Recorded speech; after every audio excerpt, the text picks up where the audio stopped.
Kinetic of elimination में सबसे पहले हम लोग पढ़ेंगे plasma half life. Plasma half life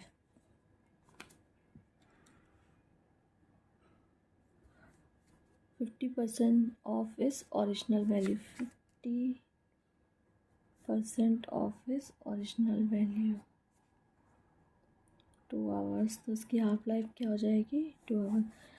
original drug कितना था 500 mg, ये 250 mg होने में जब जितना भी टाइम लगेगा उसको हाफ होने जितना भी होगा दिया होगा उसका हाफ होने में जितना भी टाइम लगेगा उसको बोलेंगे प्लाज्मा हाफ लाइफ।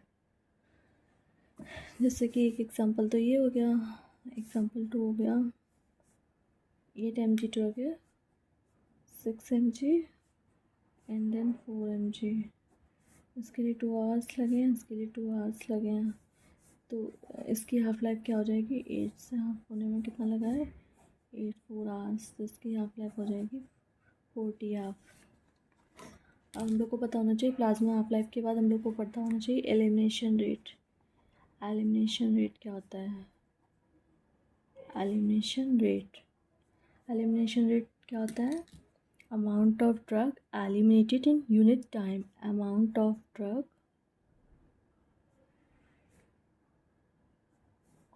eliminated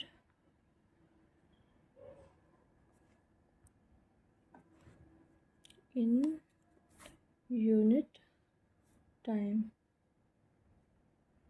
इसको किससे डिनोट करेंगे mg/r। अब एलिमिनेशन रेट के बाद हमको पता होना चाहिए drug clearance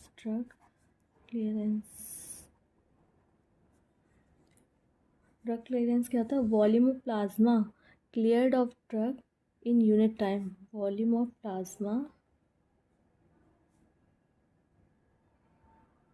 cleared of drug in unit time. इसको कैसे डिनोट करेंगे लीटर पर आर। अब क्लियरेंस का फार्मूला क्या होता है, क्लियरेंस क्या हो जाएगा clearance equals to elimination rate upon plasma concentration.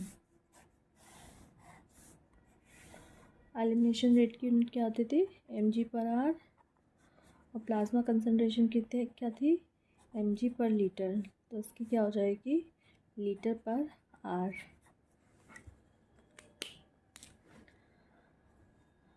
अब काइनेटिक ऑफ एलिमिनेशन में हम 2 रिएक्शन पर वो पढ़ते हैं, first order elimination and second order elimination. तो kinetic of elimination, kinetic of elimination पढ़ेंगे first order elimination then second order elimination, नहीं sorry zero order elimination.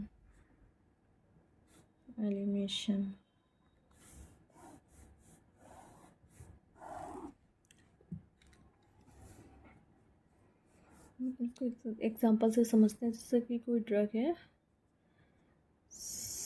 100 mg का, तो 100 ही एंजाइम्स लग रहे हैं। और ड्रग है 200 mg का, उसको 200 एंजाइम्स लग रहे हैं।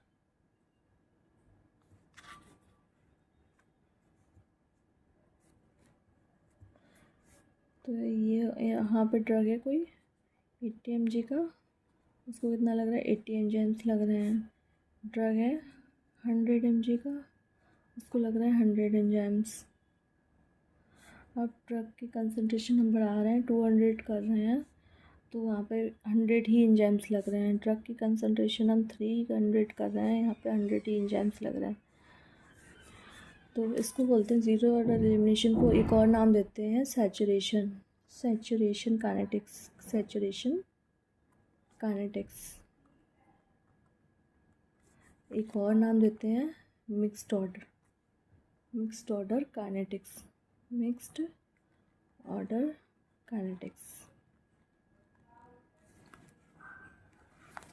यहाँ पे क्या देखा हम लोगों ने, constant fraction of drug eliminated in unit time. तो क्या हो जाएगा, constant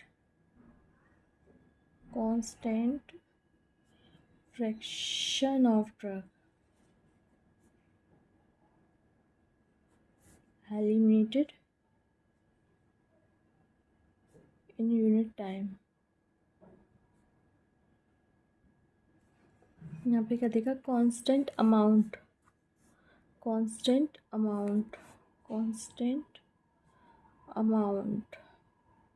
of drug eliminated in unit time,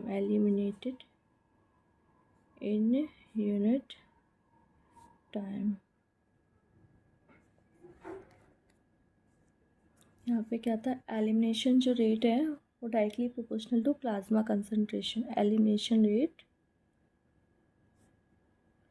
directly proportional to plasma concentration. यहाँ पे एलिमिनेशन रेट है वो कांस्टेंट होगा, elimination rate is constant. In first order kinetic t half and clearance constant. In zero order kinetics, T half and clearance variable.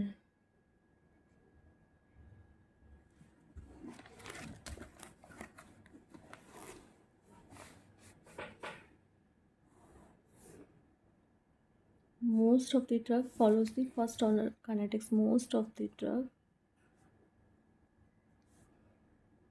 follows the first order kinetics.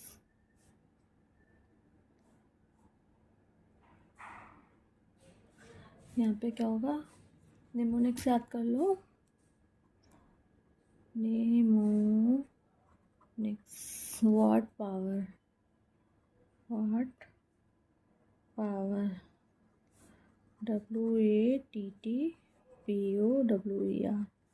W से हो जाएगा warfarin, याद कर लेना नाम, वारफेरिन। ए फिर aspirin, alcohol. T4 theophylline, T4 टॉलबुटामाइड,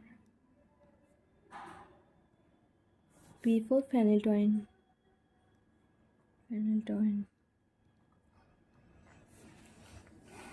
example लेते हैं दोनों का, एक एक समझते हैं।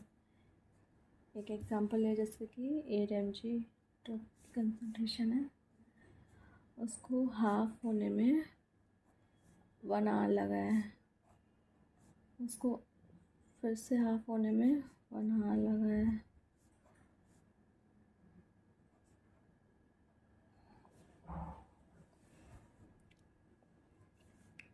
ये क्या हो जाएगा, constant fraction 4/8 constant fraction, 1/4 1/2 constant fraction 1/2।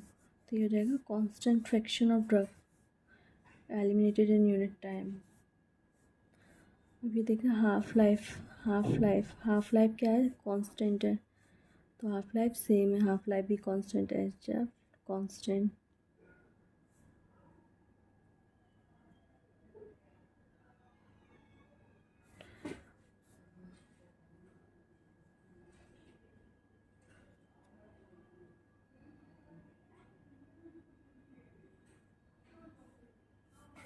Clearance है, क्लियरेंस भी सेम है, बट जो एलिमिनेशन रेट है वो डिफरेंट है। पहले 4 2 फिर 1, तो एलिमिनेशन रेट है वो डिफरेंट है। 4 का डिफरेंस आएगा, 2 का आएगा, फिर 1 का आएगा। Elimination rate is different. यहाँ पे एक एग्जांपल लेते हैं जीरो ऑर्डर का।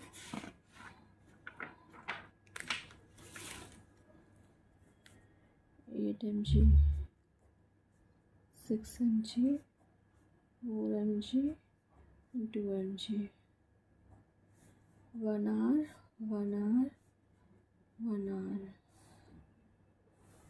उसको हाफ होने में कितना टाइम लगा है, 2 आवर, इसको हाफ होने में 1 आवर, तो T half is not same. T half variable है,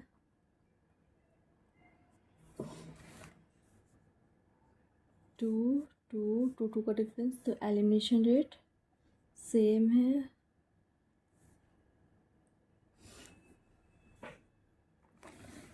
अब पढ़ेंगे हम लोग हाफ लाइफ के बारे में।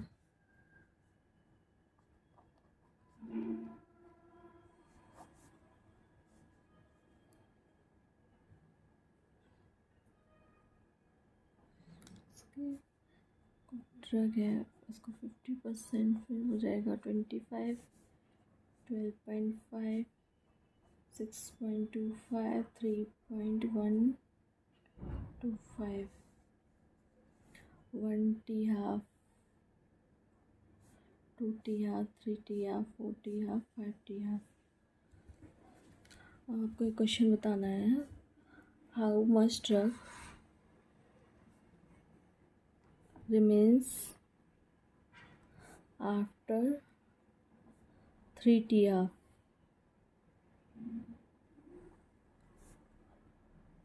सिंपली क्या देगा, 1 T half, 2 T half, 3 T half, तो कितना हो जाएगा 12.5। अब इसी की जगह हम क्वेश्चन चेंज करते हैं, हम बोले how much drug eliminated, remains की जगह एलिमिनेटेड आफ्टर 3 टी हाफ, तो इसका आंसर क्या हो जाएगा, कितना एलिमिनेट हो गया है, तो 100 माइनस 12.5, तो कितना आ जाएगा 87.5। टी हाफ का फार्मूला क्या होता है, टी हाफ निकालेंगे कैसे, टी हाफ 0.693 अपॉन के क्या है यहाँ पे, elimination rate constant, K elimination rate constant. एक और फार्मूला होता है टी हाफ का 0.693 into volume of distribution, VD पढ़ा था ना हम लोगों ने, अपॉन क्लियरेंस।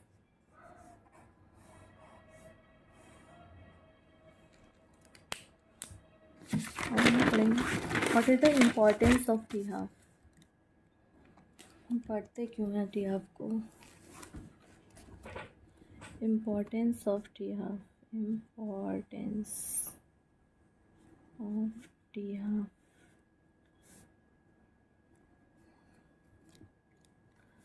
सॉरी, उससे पहले तो हम लोग डोजिंग शेड्यूल को पता करने के लिए, डोजिंग शेड्यूल, दवा एक पेशेंट को दे रहे हैं तो कितने डोज में देना चाहिए। जैसे कि एग्जांपल ले लेते हैं, किसी ड्रग की हाफ लाइफ है, टी हाफ है 5 मिनट, तो उसको आराम से आईवी इन्फ्यूज़न दे सकते हैं। टी हाफ किसी ड्रग की है 2 आवर्स टू 4 आवर्स, तो हम लोग डोज कितना दे सकते हैं, we can give the drug 6 hourly 4 times a day.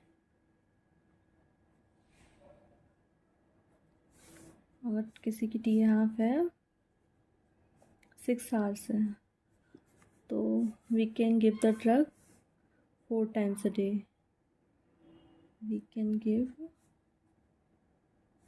Drug 4 times a day. किसी की टी हाफ है 8 hours, we can give 3 times a day. किसी की टी हाफ है 12 hours, we can give the drug 2 times a day. किसी की t half है 24 hours, we can give the drug once a time in a day.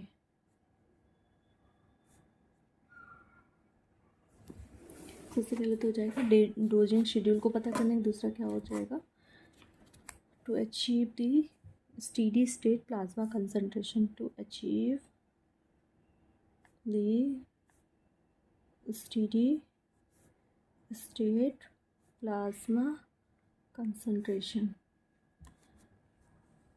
इसको कैसे समझेंगे, जैसे कि rate of drug entry is equal to rate of drug exit. जितना drug हम लेंगे उतना ही ड्रग बाहर जाएगा, एलिमिनेट करेगा। ये हो जाएगा, इसको ऐसे भी लिख सकते हैं, rate of infusion is equal to rate of elimination.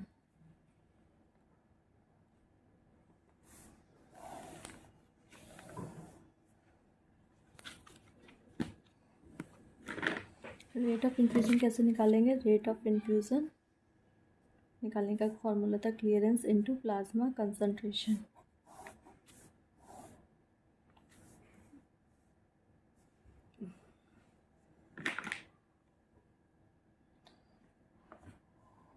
अब एक क्वेश्चन हम आपको बता देते हैं, जैसे कि how to achieve steady state. हम लोग स्टेडी स्टेट कैसे अचीव कर सकते हैं, दो तरह से, या तो कंटिन्यूस डोज दे सकते हैं, continuously dosing,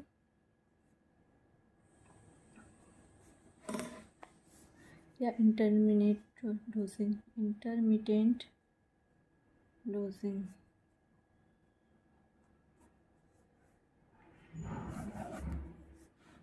How many half-life to achieve the steady state plasma concentration? How many half-life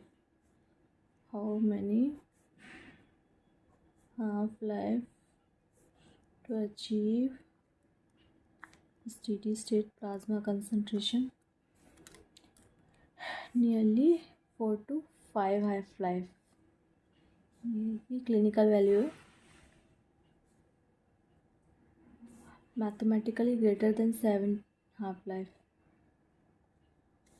mathematical.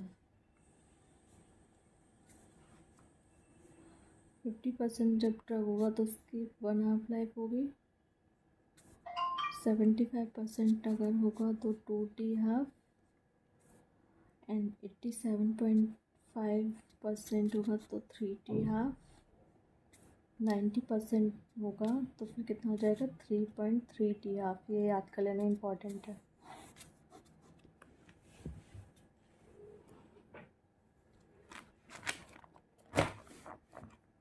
अब हम लोग पढ़ते हैं लोडिंग डोज के बारे में। लोडिंग डोज क्या होता है, का फॉर्मूला याद कर लेना, लोडिंग